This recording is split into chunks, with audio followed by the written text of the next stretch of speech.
C'est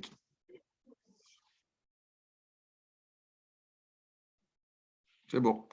OK. Bonjour à tous ceux qui sont là. Merci beaucoup, d'avoir fait, le déplacement, jusqu'à votre ordinateur préféré pour suivre cette conférence. On est ensemble pour 1 heure.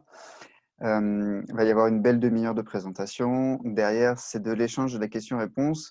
Ça m'a semblé être très important, d'être relativement synthétique sur, le contenu pour pouvoir avoir le plus possible d'échanges sur vous, enfin avec vous, sur, vos besoins, vos projets d'entreprise, ainsi de suite. Parce qu'en fait, le sujet qu'on traite aujourd'hui, c'est un sujet dont on entend parler assez régulièrement et qui, en fait, est éminemment personnel pour les entreprises. C'est, redesigner son entreprise, faire évoluer son entreprise. On est carrément, dans tout ce qui est processus de changement de l'entreprise et dans le même temps, ce processus de changement d'entreprise, en temps normal, est déjà délicat à mener. Tout simplement parce qu'on est dans un environnement qu'on connaît et là, avec, le confinement, le fait qu'il y a cet effet de rentrée des classes qui va avoir lieu, on peut manquer une opportunité de travailler ce design d'entreprise et en plus, on est vraiment dans l'incertitude. On en parlait tout à l'heure avec Vincent, j'ai eu la discussion avec, plein de personnes de l'écosystème. Globalement, on sait difficilement à quelle sauce on va être mangé et c'est une superbe opportunité et c'est quelque chose qui peut faire un peu flipper aussi. Donc on va voir ça.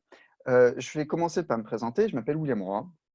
Je suis coach d'entrepreneurs et de dirigeants. Donc moi, mon boulot, c'est de faire en sorte que les entrepreneurs soient heureux, que les dirigeants soient heureux, puisque j'aime bien me dire que j'ai le poisson à guérir par la tête. Quand on fait la sociologie des organisations, on dit souvent que le poisson pourrit par la tête.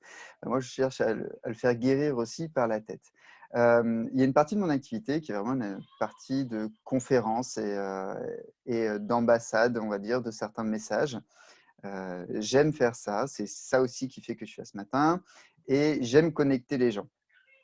Connecter les gens, ça veut dire quoi? Ça veut dire que si je ne peux pas vous aider pour quoi que ce soit, je connais certainement quelqu'un qui peut. Donc n'hésitez pas à venir vers moi avec des demandes de présentation, de réseau, ainsi de suite. Et pour la petite histoire, j'ai 2 enfants, ce qui fait que j'ai des tout petits yeux ce matin, puisque j'en ai un qui est en poussée dentaire, qui m'a réveillé 4 fois cette nuit. Donc si je fais un petit contresens, je prierai les plus attentifs d'entre vous de m'excuser. C'est le prix, à payer quand on a envie d'avoir des petits bouts. Allez, on y va. J'aimerais qu'on centre d'emblée, le propos avec ça, cette citation d'Épictète qui est: «Notre salut et notre perte sont en dedans de nous-mêmes». Alors ça peut paraître ultra rude comme manière de penser, de parler, d'envisager la situation et pourtant, certes, c'est la manière stoïcienne, heu et pourtant, c'est exactement ce qui se passe.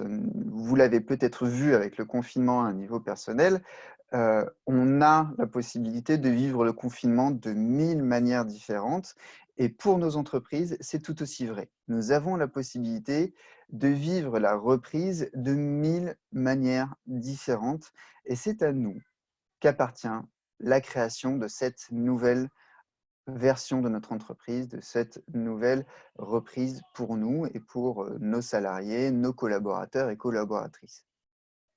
Alors, très simplement, il y a un piège évident, c'est, l'entrepreneur, le dirigeant qui est dans sa bulle, qui considère que ce n'était qu'un drôle de moment à passer et que on va pouvoir y retourner comme avant. Cette approche-là, on l'entend très simplement, quand on a un dirigeant. Alors moi, j'en ai eu un au téléphone, c'était assez intéressant. Heu, c'est bon, bah, de toute façon, faut qu'on bouge, sinon on va tous mourir.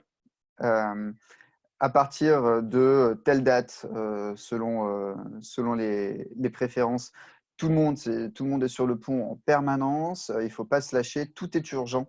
On a énormément de retard à rattraper, il faut relancer la machine, il faut rentrer des liquidités, il faut rentrer des commandes, il faut, réduire les dépenses. Enfin bref, l'entreprise se met en mode survie totale, elle se paralyse, elle se contracte sur elle-même.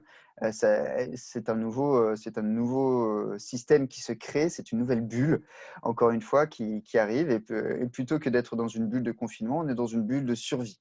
On est dans une bulle de survie qui, en plus, est assez violente pour les salariés, voire très violente pour les salariés et les collaborateurs et collaboratrices de l'entreprise, parce qu'on arrive avec la notion de boule au ventre tous les matins.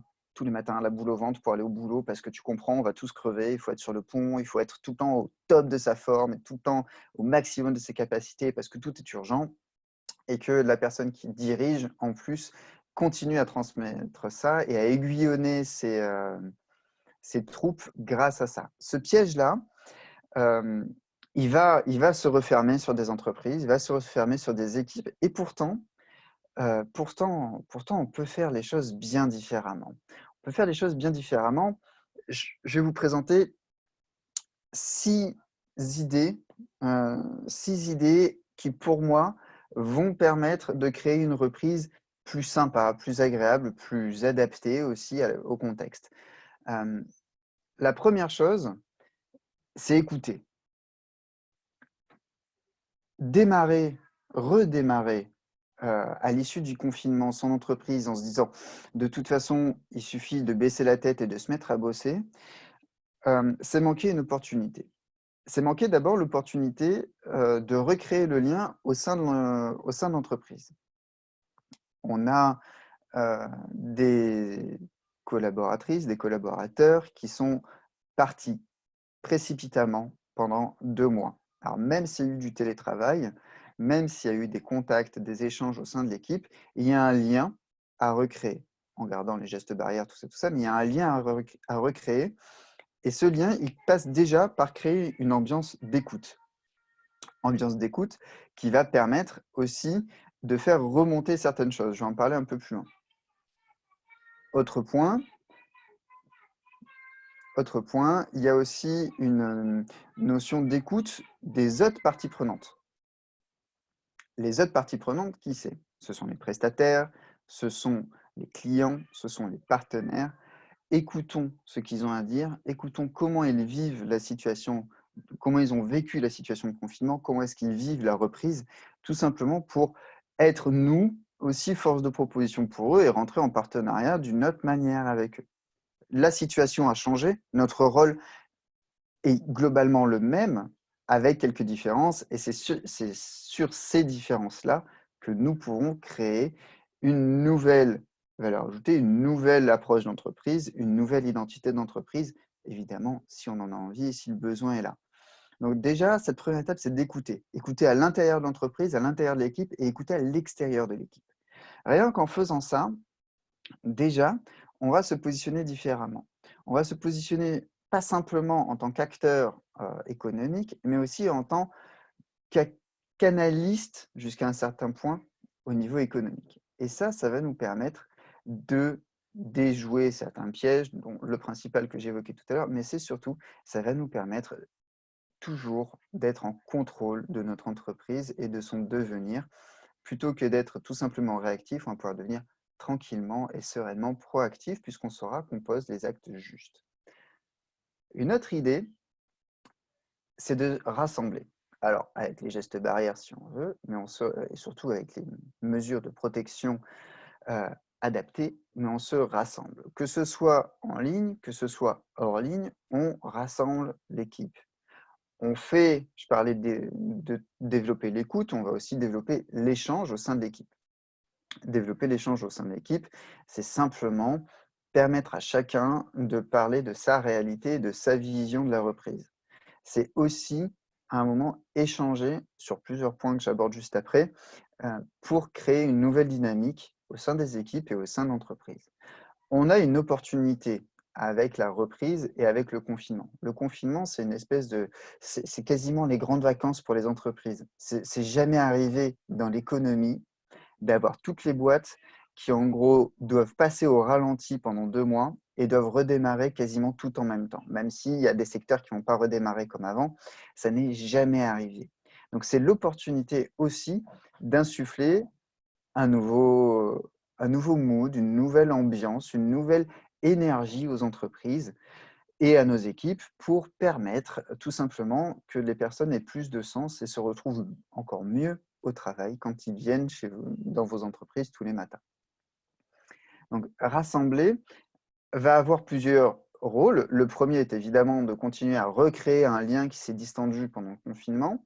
Le second est évidemment de discuter de certaines choses et parmi les choses dont on va discuter, il y a le fait, pour moi, de voir les trains qui sont arrivés à l'heure pendant le confinement.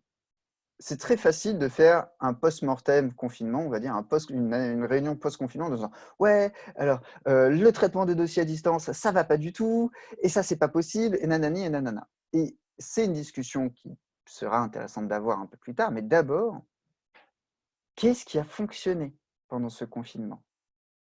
Est-ce que la solidarité entre, les collaboratrices et les collaborateurs a fonctionné?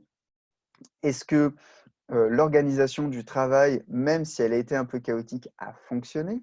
Est-ce qu'on a réussi à traiter les dossiers qui avaient besoin d'être clôturés et ainsi de suite, en temps et en heure, malgré tout ça? Parce que là, c'est clairement le moment où il faut analyser tout ce qui s'est bien passé et analyser aussi, pas les actes de bravoure parce que j'aime pas, ça fait trop guerrier et on nous sert déjà cette rhétorique assez régulièrement, mais les actes individuels qui sortent du lot et qui ont permis de mettre en avant une bonne pratique de l'entreprise qui semblait normale et qui, en fait, a fait la différence.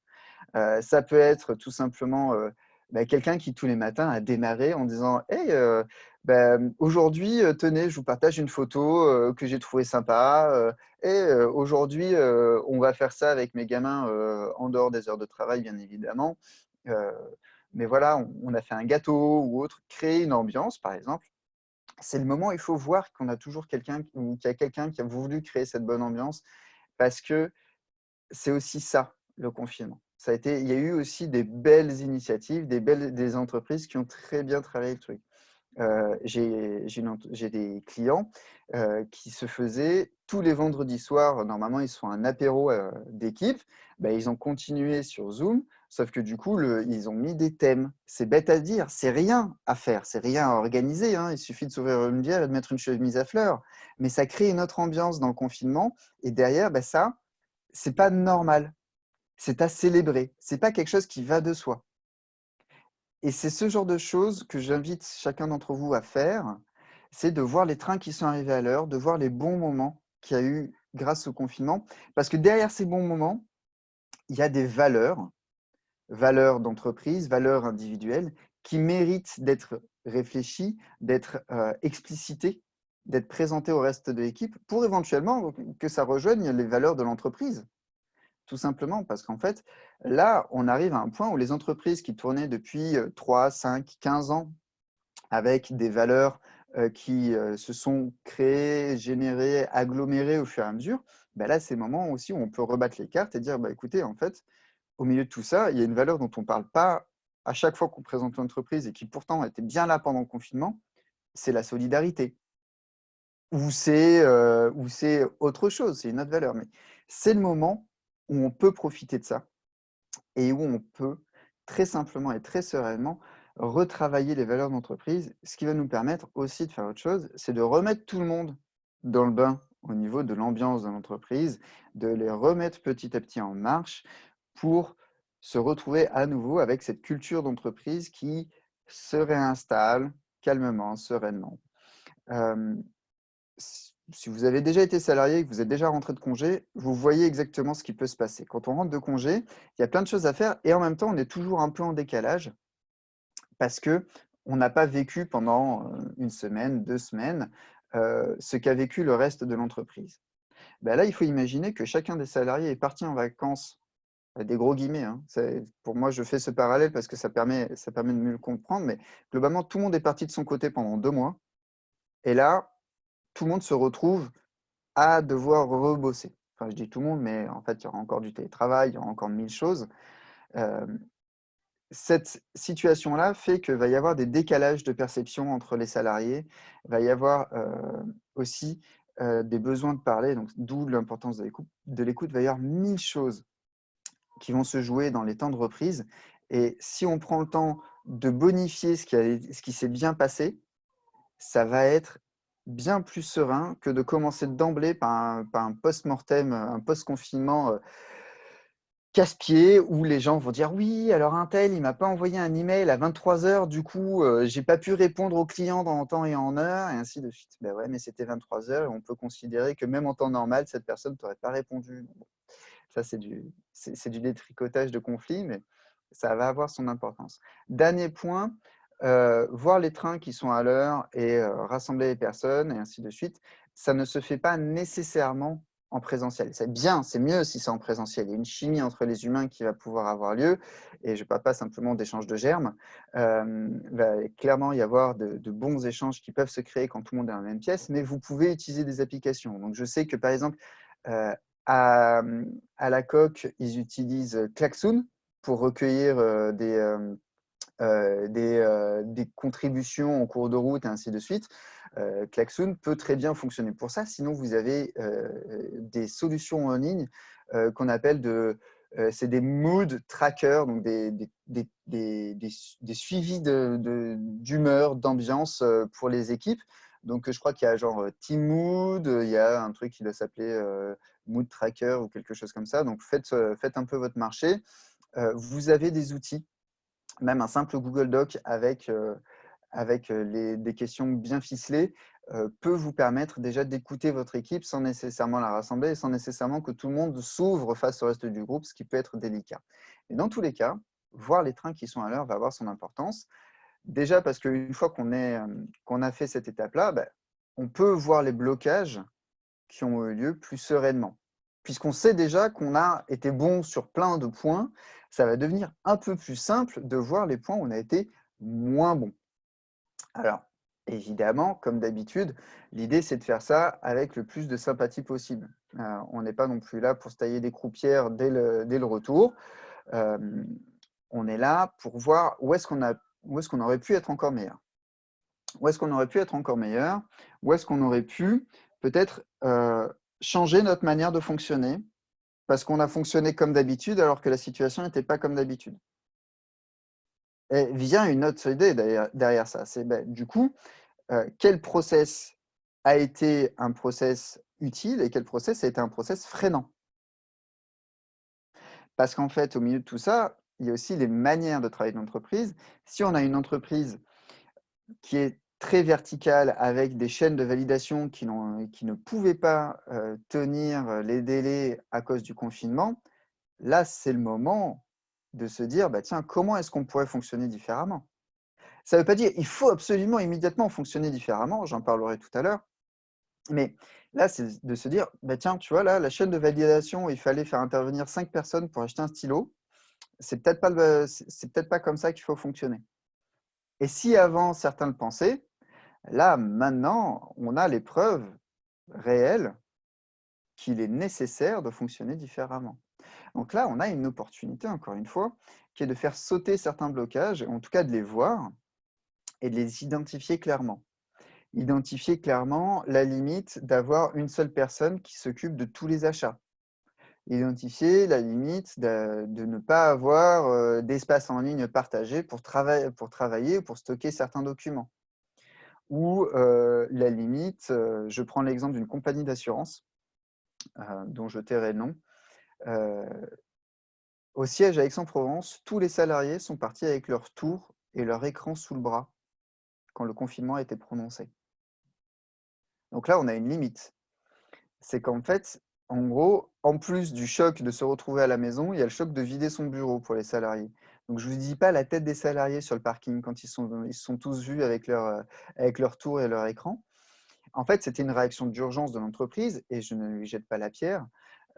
L'entreprise a dit, en fait, on a besoin qu'ils travaillent sur des ordinateurs performants et à peu près sécures. Ceux qui sont immédiatement disponibles, ce sont ceux sur lesquels ils travaillent au quotidien, donc ils n'ont qu'à prendre cela. Et bien joué, bel effort de la part de l'entreprise qui n'a pas dit: «Bah, tiens, tu as qu'à travailler sur ta vieille bécane qui tourne sous XP».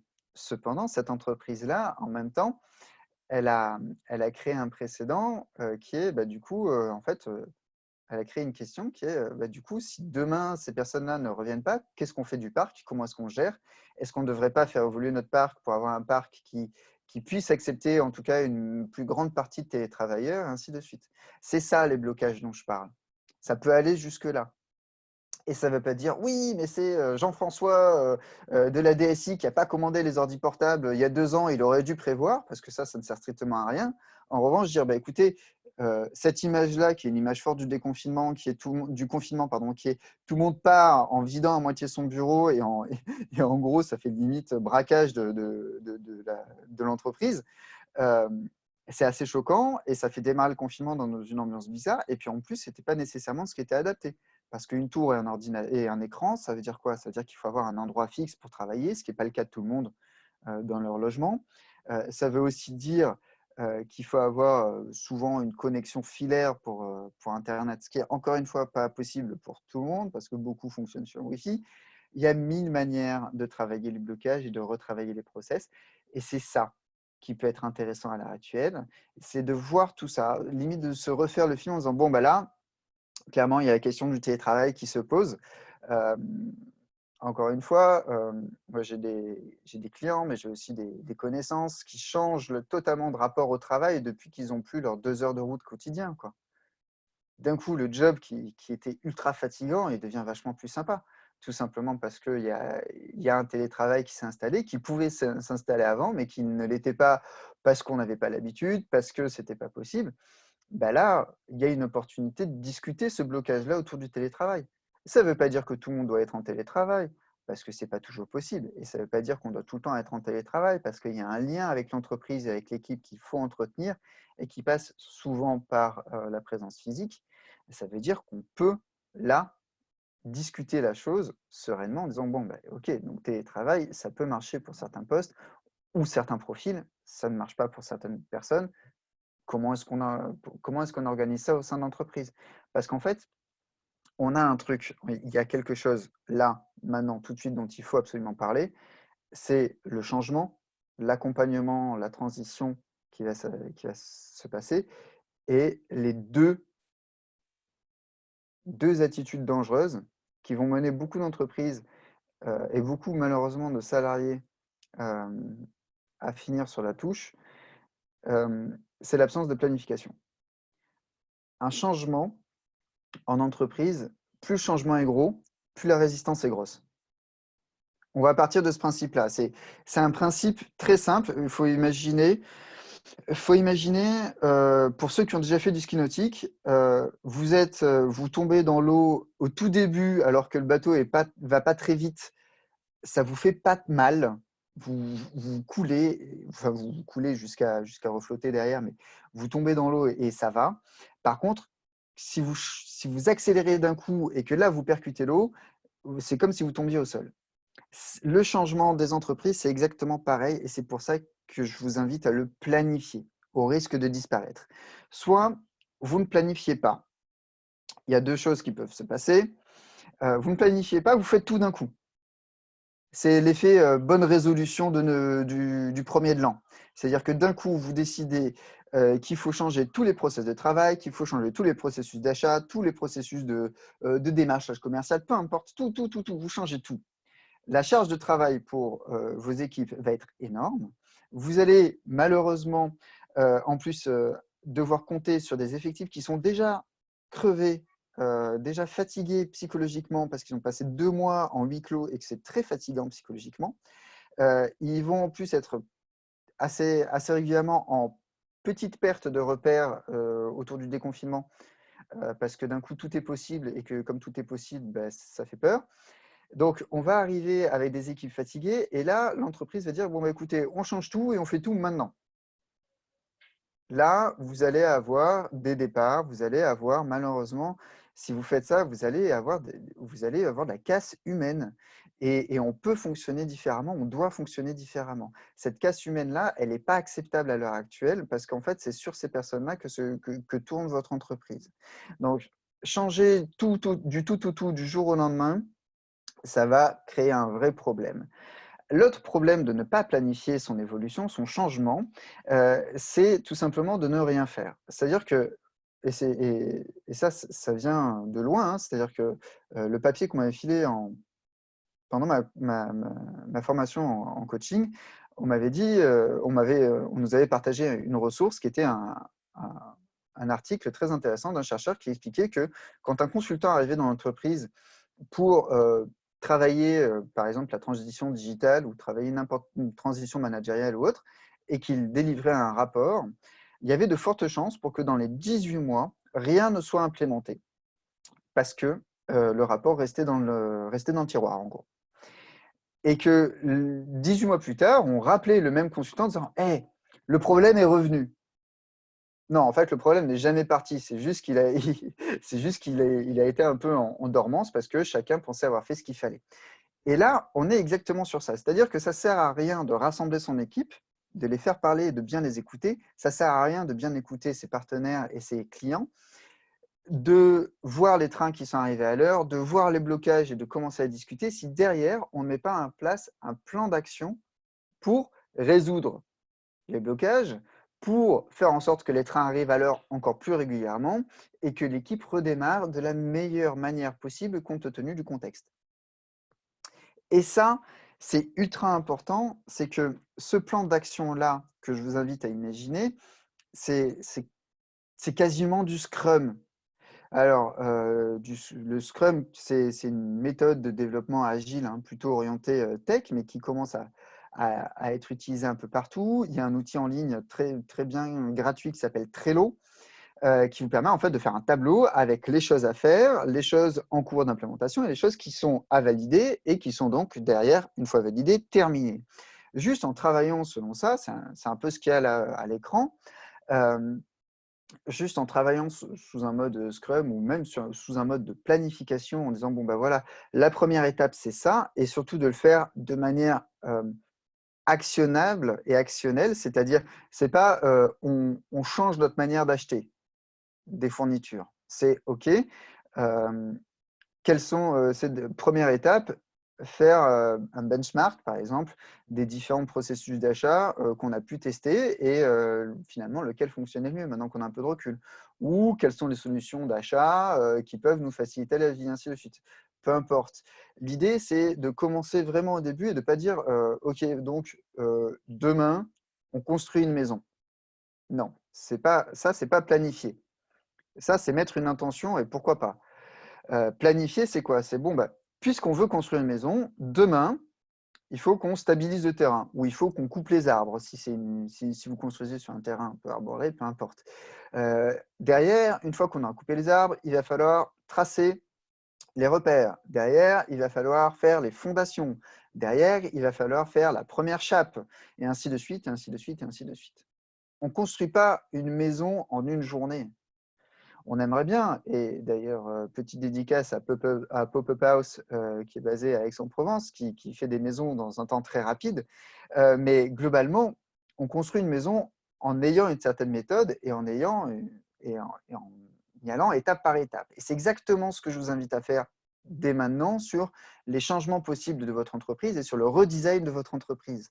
Votre entreprise n'est pas figée. Si vous regardez comment elle était il y a 10 ans, il y a 2 ans, ou il y a 6 mois, et comment elle peut être maintenant, vous voyez bien que votre entreprise, elle est malléable, elle peut évoluer. Mais ça ne veut pas dire qu'elle doit évoluer radicalement et instantanément. Ça veut dire qu'elle doit évoluer selon un plan que vous allez travailler avec toutes les parties prenantes, les salariés, voire certains partenaires, parce que ça peut impacter des partenaires, pour derrière arriver à une efficacité, non pas à J+3, mais peut-être à +3 semaines, voire à +3 mois, et ce sera très bien déjà. Mais cette manière de dire: «Il y a ça qui va bien et il faut que tout le monde le fasse dès demain», ou «Il y a ça qui va pas, il faut que tout le monde arrête dès demain», ça va pas durer très longtemps. Ça dure généralement déjà, ça dure pas en temps normal quand les entreprises ont leur dynamique habituelle, mais là, avec le confinement et le lot de prise de conscience qui a eu lieu autour du confinement, aussi bien au niveau professionnel, au niveau personnel, au niveau du style de vie, au niveau du style de profession, ainsi de suite, ça, je doute fort, alors là, je sors ma boule de cristal hein, totalement et je le revendique, je doute fort que tout processus de changement brutal ait plus de chances de fonctionner maintenant que ce qu'il en avait avant. C'est à peu près la seule prédiction que je peux faire à l'heure actuelle, c'est que si on change brutalement les manières de fonctionner des entreprises, au retour, il y aura énormément de casse et ça me mène à mon dernier point, c'est avant toute chose, il faut prendre soin de l'humain. dans son design d'entreprise. Il faut impliquer tout le monde. Et quand je dis tout le monde, c'est vraiment toutes les personnes qui mettent régulièrement les pieds dans vos locaux ont certainement une pépite à vous transmettre sur votre boîte. Donc, il faut pouvoir les écouter. L'humain, c'est la première valeur des entreprises. Et quand je parle de valeur, allez, soyons fous, c'est la première valeur monétaire d'une entreprise, c'est l'humain. Le premier capital immuable d'une entreprise, c'est les humains qui sont dedans. Et si on ne prend pas soin des personnes à l'heure actuelle, on va se retrouver avec des entreprises moribondes, et pas simplement sur un point de vue économique, mais sur un point de vue d'idées, sur un point de vue de compétences, de capacité de travail, et ainsi de suite. Et c'est là où le vrai danger se situe sur le déconfinement, c'est sur la casse humaine. Et ce qui est intéressant, c'est qu'on l'entend relativement peu, malheureusement. Donc, sincèrement, pour prendre soin de l'humain, si vous commencez par écouter, si vous créez des conditions de discussion, je dis bien de discussion, pas des conditions de transmission d'informations, des conditions de discussion réelles, et que derrière, vous arrivez à travailler les points de blocage sans passion ni drama. Déjà, l'humain va être bien mieux accueilli dans cette période de redesign de l'entreprise. Un autre point, c'est de travailler avec certaines méthodes. Donc, on peut parler de design thinking, de design de service, on peut parler aussi d'investigation appréciative. Il y a plein de possibilités pour travailler la réforme de l'entreprise, le redesign de l'entreprise, mais je vous invite à trouver des manières de travailler qui soient centrées sur les équipes et sur l'humain. Là, on arrive à un moment où tout le monde a été ultra créatif pendant 2 mois. Ultra créatif pour jongler avec la vie pro, la vie perso, ultra créatif pour passer outre certaines contraintes qui existaient liées à des infrastructures informatiques ou autres, peu importe. Et c'est le moment de tirer parti de cette zone d'autonomie qui s'est développée chez pas mal de salariés, pas mal de collaborateurs, et de leur dire, bon, bah, écoute, cette autonomie-là, on va pouvoir la mettre au service de l'entreprise.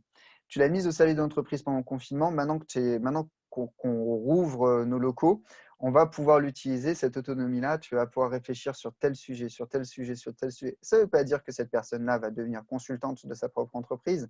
Ça ne veut pas non plus dire que cette personne-là, elle va prendre du galon, elle va monter en grade et ainsi de suite.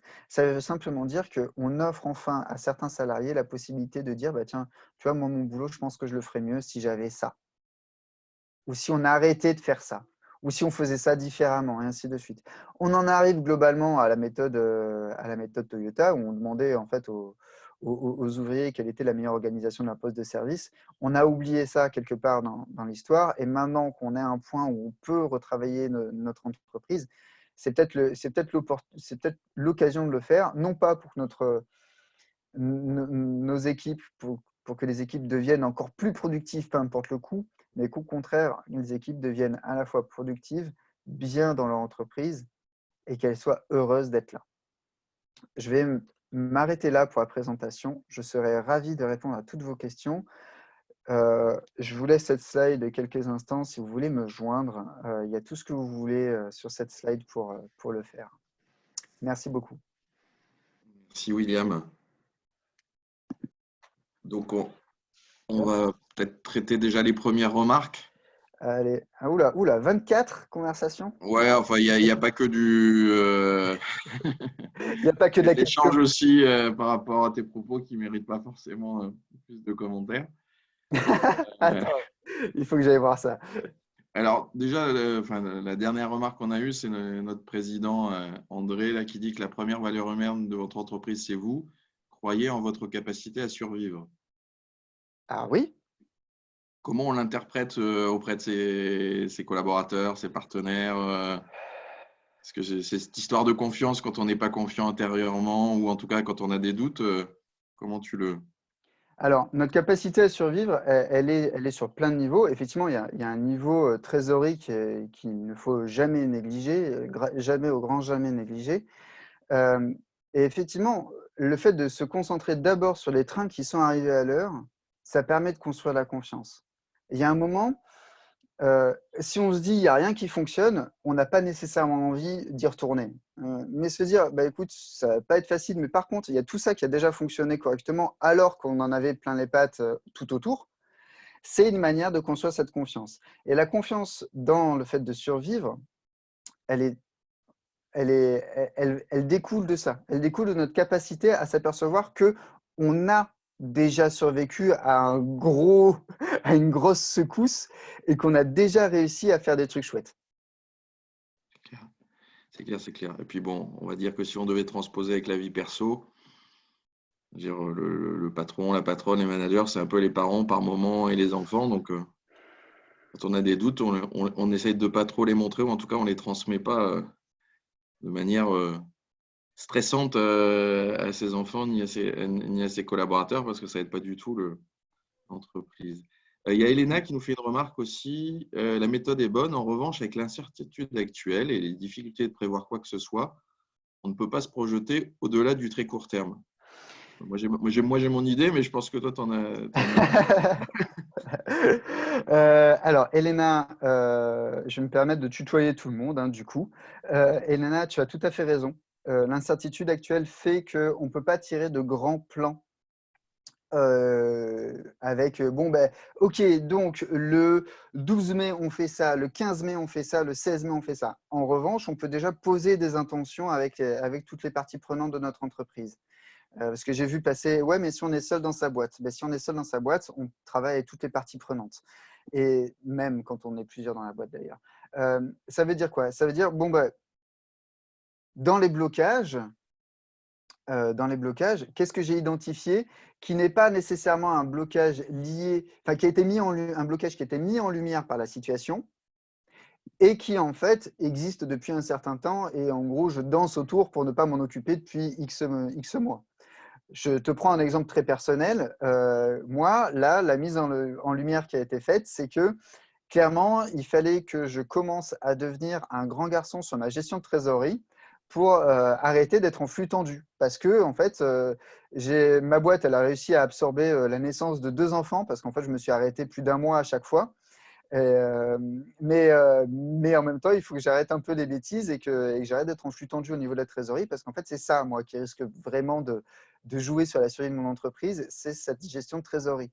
Et ça, c'est pas quelque chose qui est sorti du bois le 13 mars quand on m'a confiné. C'est quelque chose qui traînait depuis un certain temps et qui est devenu vraiment évident.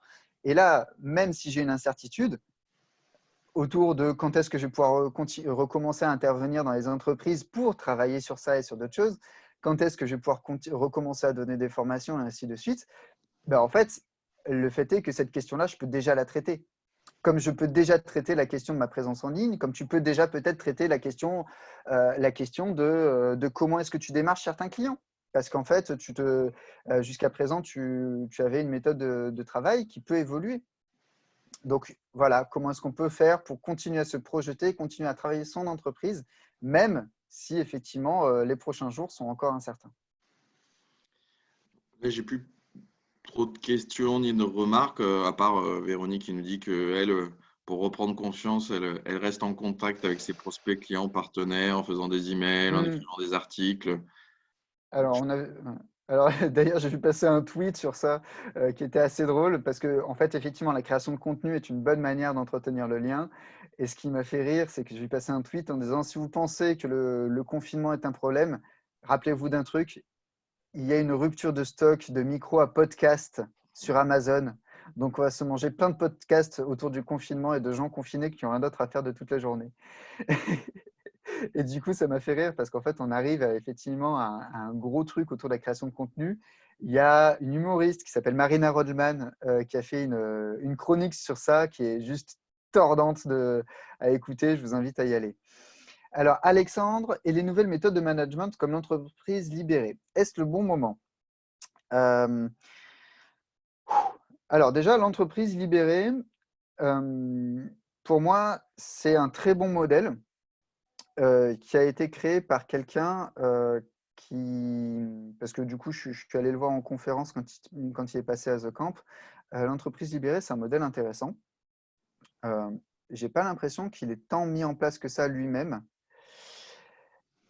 Et en fait, le vrai truc, vrai truc, c'est que pour moi, l'entreprise libérée, ça peut se faire quand on a un degré de certitude autour des personnes.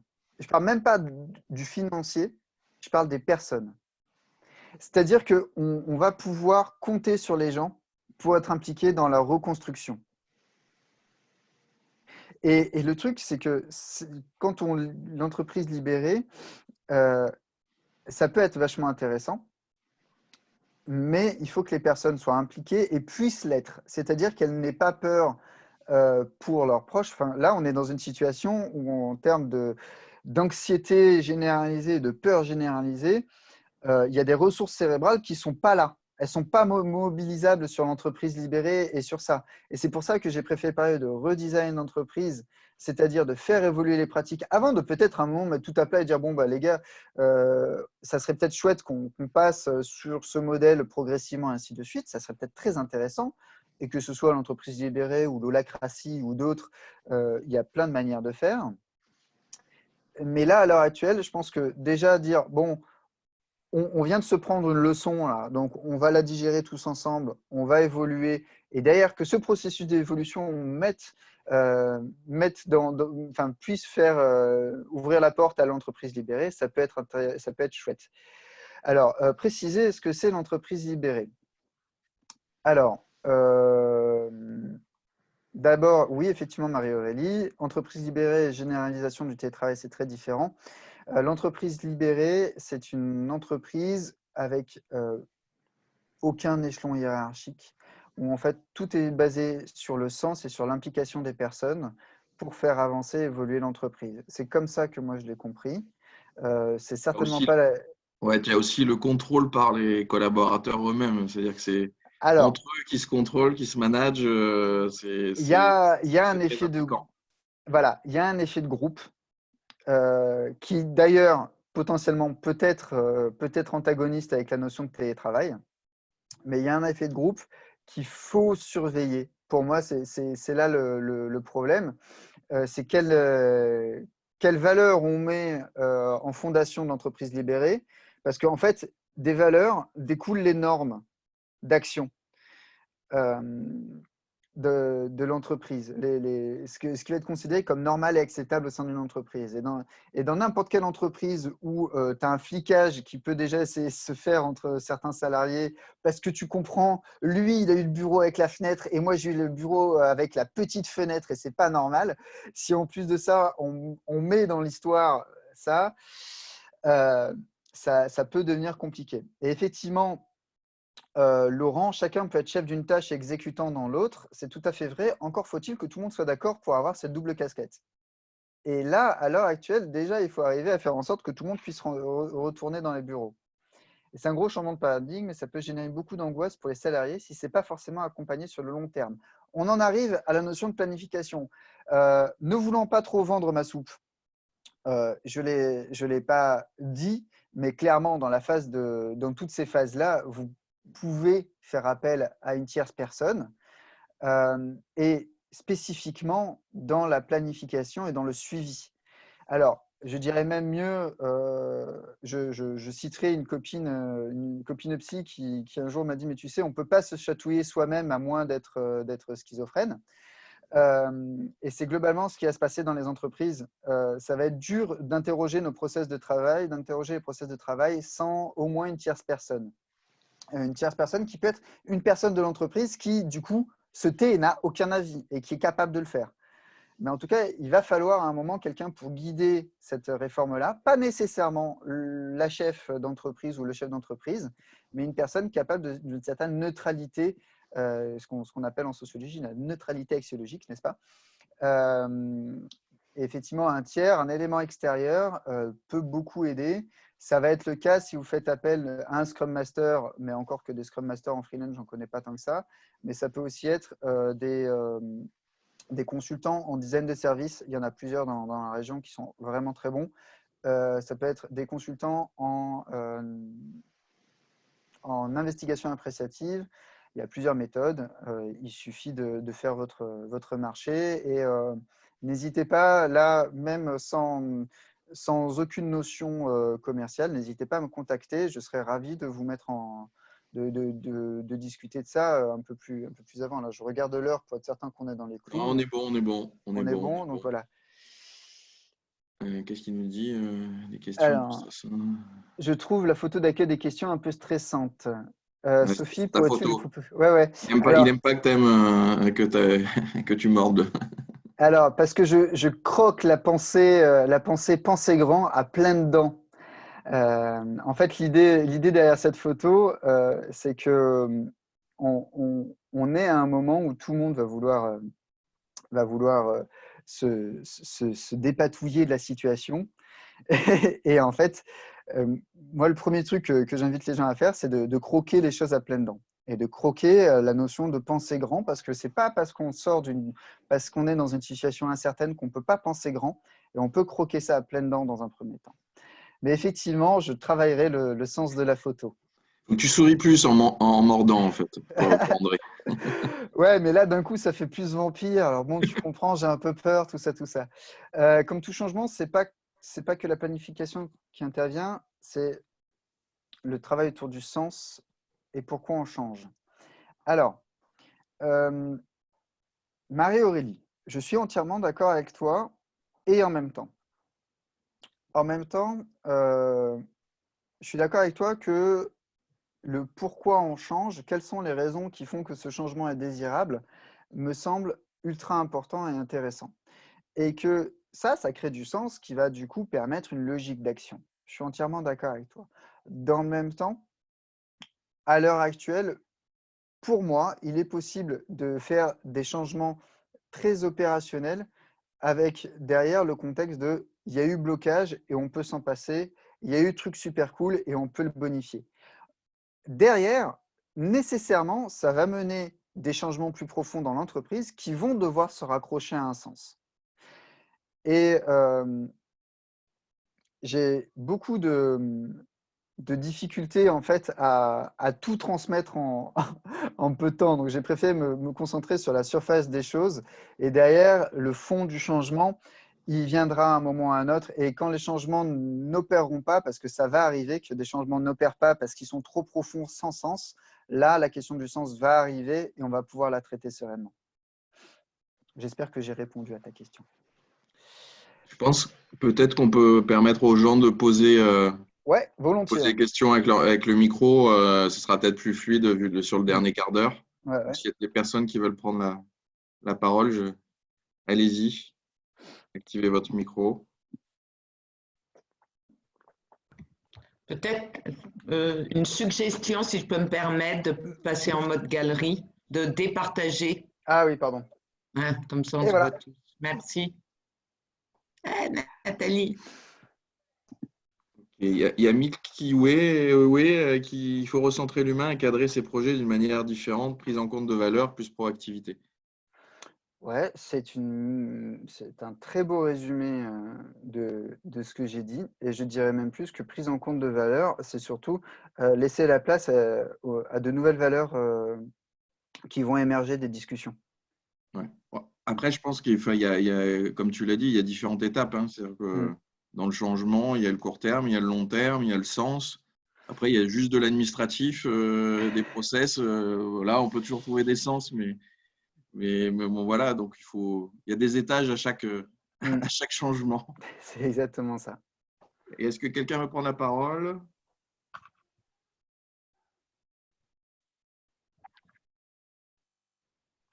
Ok, Bon, bah, ok. Ben, merci beaucoup. si on a fait le tour, hein, si personne n'a plus de questions ou de remarques. Bah, effectivement, bonjour à tous. On va, si plus personne n'a de grand chose à dire, on va pouvoir conclure. Pas de dernière question, pas de dernière remarque sur ce webinaire qui a été assez dense et effectivement avec beaucoup de surface pour reprendre le terme de William. Donc, l'essentiel étant de réfléchir, d'essayer de passer au-dessus de ce flou et de ce brouillard dans lequel nous sommes actuellement un peu tous, et de ne pas savoir ce qui va passer, d'essayer de monter à l'étage du dessus, moi qui suis pilote d'avion à mes heures perdues, de passer au-dessus de la couche, c'est ce qu'on dit, pour mieux voir l'avenir.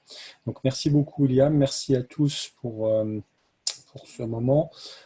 C'était aujourd'hui notre 10e webinaire et avant-dernier webinaire pour Made in Soft. On en fera un dernier demain en conclusion sur le financement de l'innovation. Je fais bien la différence entre le financement de l'innovation et le financement des startups. Donc, on va parler de sociétés qui ont déjà du chiffre d'affaires, qui ont déjà des clients, qui souhaitent innover, qui ont une innovation déjà peut-être développées, et il y a un certain nombre d'aides qui existent, notamment proposées par BPI, donc totalement différentes de tout ce que vous entendez, des prêts garantis par l'État et autres, des aides qui existent tout au long de l'année et qui nous seront présentées demain par Jean-Marc Battigello, qui est donc le responsable innovation de BPI PACA, et qui sera accompagné par Kevin Polizzi, que beaucoup de monde connaît, qui est donc le directeur général de Made in Soft, et qui viendra aussi apporter un éclairage entrepreneur. Donc c'est demain, c'est à 8h30. Ça ne se fera pas via Zoom, ça se fera, je vais laisser Vincent confirmer, mais sur Facebook Live cette fois-ci. Vincent, tu confirmes? Ouais. Oui, donc, ce sera sur Facebook Live, sur les pages de Made in Soft, de M-Provence et de la Coque, en live. Pour avoir le lien, vous allez cliquer sur « Je participe » dans l'événement sur Facebook, ou vous vous inscrivez via notre plateforme Event Manager, et on vous enverra tous les liens en fin de journée et au pire demain matin. On a aussi un grand moment qui arrive la semaine prochaine, qui sera mardi soir à partir de 18h cette fois-ci, qui sera la présentation du livre blanc Made in Soft sur le déconfinement. On a travaillé 7 thématiques qui vont du management, dans laquelle William a contribué, à la mise en place des gestes barrières, à la responsabilité pénale du chef d'entreprise, à comment reprendre contact avec ses clients et ses prospects, j'en ai oublié, le kit du parfait télétravailleur, qu'est-ce que j'ai oublié d'autre? La transformation digitale des commerçants, et je crois que j'ai fait le tour des 7 parties. Donc toutes faites par des experts locaux, pas forcément adhérents de Made in Soft, mais toutes faites par des experts locaux. Donc voilà, c'est à 18h mardi prochain. Vous recevrez aussi de la communication et vous pourrez le télécharger, ce guide qui est assez dense, puisque là les premières maquettes font quelque chose de plus de 80 pages. Donc vous aurez beaucoup de contenu, bien sûr thématisé, vous n'aurez pas besoin de tout lire pour tout savoir, vous pourrez aller directement à la partie qui vous intéresse.